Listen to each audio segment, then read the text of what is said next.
Uwiteka ahishurira Yakobo yuko Yosefu akiri mu rwobo atapfuye, yari kumukuramwo akamuzana mu rugo, kandi yari gushima Imana avuga ko imugiriye neza.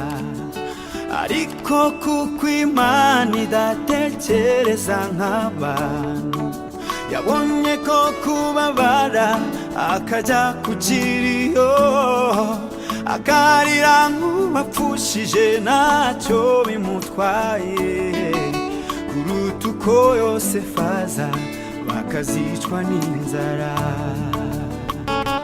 Nta rubanza ngufiteho mwami Mana, uko wangenje kose nabigushimiye, uzica uzabimaza mu minsi iri imbere. Ndumva nguwe neza mu mutima, kuko ibyanjye byose Imana irabizi. Ndumva nguwe neza mu mutima, kuko ibyanjye byose Imana irabizi.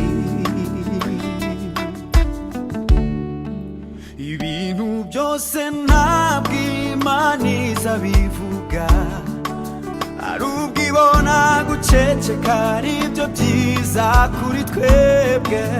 Isezerano rikuru riruta ayandi twararihawe, wizera agakizwa azatura mu ijuru. Imana ntikibeshya irakiranuka, ikindi ntigisaza wenda ngo ibagirwe, ibyo yagambiriye byose izabikora. Ndumva nguwe neza